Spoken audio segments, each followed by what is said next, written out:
दोस्तों, सियासत में कब किसका सितारा चमक जाए और कब किसके पैरों तले से जमीन खिसक जाए कहा नहीं जा सकता। 18 जून को राज्यसभा के चुनाव होने हैं। एक तरफ जहां कांग्रेस ने अपनी राज्यसभा लिस्ट से यह साबित कर दिया है कि वहां तपस्या करने वालों को फल जरूर मिलता है, तो वहीं दूसरी तरफ सत्ताधारी दल बीजेपी के खेमे में भारी बेचैनी है। खबर यह है कि मोदी कैबिनेट के 2 अहम मंत्रियों की राज्यसभा से छुट्टी हो गई है। और मजे की बात देखिए, इनमें से एक मंत्री वो हैं जो राहुल गांधी पर लगातार हमलावर रहे हैं। क्या अब उनकी मंत्री पद से भी विदाई होने वाली है? दरअसल कांग्रेस ने राज्यसभा के लिए अपने 7 उम्मीदवारों की लिस्ट जारी कर दी है और इस लिस्ट में सबसे ज्यादा चर्चा अगर किसी की है तो वह है पार्टी के राष्ट्रीय प्रवक्ता पवन खेड़ा को कर्नाटक से टिकट दिया गया है। वहीं दूसरी तरफ बीजेपी ने 11 उम्मीदवारों की अपनी लिस्ट जारी की है, लेकिन इस लिस्ट में जो नाम नहीं है उन्होंने दिल्ली की सियासत में भूचाल ला दिया है।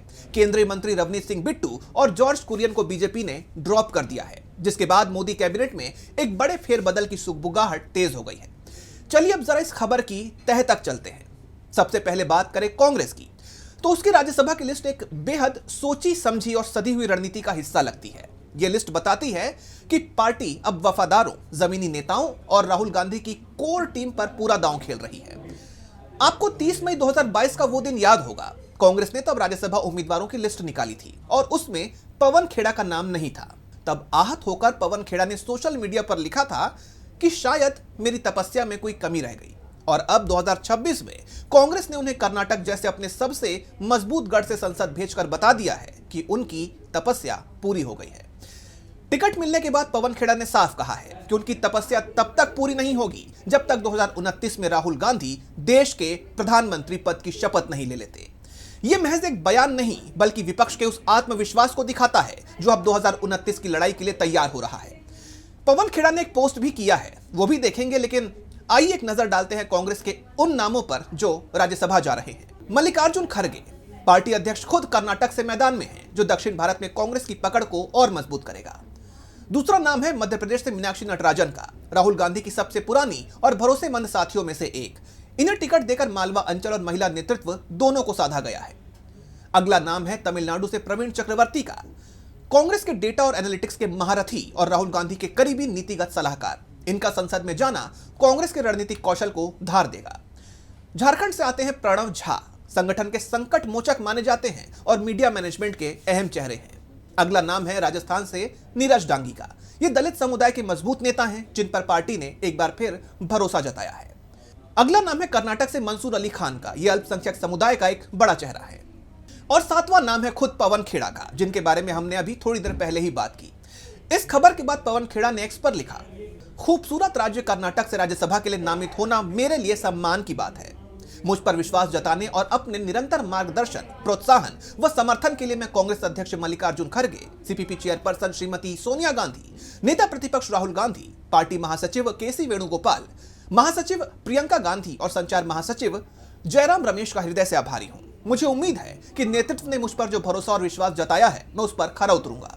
जो लोग मेरी तपस्या के पूरे होने पर मुझे बधाई दे रहे हैं, उनसे मुझे बस यही कहना है, यह सफर अभी खत्म नहीं हुआ है। मेरी तपस्या सही मायने में उसी दिन पूरी होगी जिस दिन साल 2029 में राहुल गांधी भारत के प्रधानमंत्री के रूप में शपथ लेंगे। अब आते हैं सत्ता पक्ष की उस खबर पर जिसने दिल्ली के राजनीतिक हलकों में खलबली मचा दी है। बीजेपी ने अपने 11 उम्मीदवारों की लिस्ट तो जारी कर दी, लेकिन 18 जून को होने वाले राज्यसभा चुनाव के लिए 2 मौजूदा केंद्रीय मंत्रियों को बाहर का रास्ता दिखा दिया गया है। सबसे दिलचस्प मामला रवनीत सिंह बिट्टू का है। कांग्रेस से बीजेपी में आए बिट्टू को बीजेपी ने मंत्री तो बना दिया था, लेकिन अब उन्हें राजस्थान से राज्यसभा का टिकट नहीं दिया गया है। ये वही मंत्री हैं जो मीडिया में सुर्खियां बटोरने और बीजेपी आलाकमान की नजरों में चढ़ने के लिए अक्सर राहुल गांधी पर बेहद तल्ख और विवादित टिप्पणियां करते रहे हैं। नियमों के मुताबिक 21 जून को कार्यकाल खत्म होने के बाद वो अधिकतम 6 महीने ही बिना संसद सदस्यता के मंत्री रह सकते हैं, यानी अब उनका मंत्री पद जाना लगभग तय है। दूसरा नाम है जॉर्ज कुरियन का।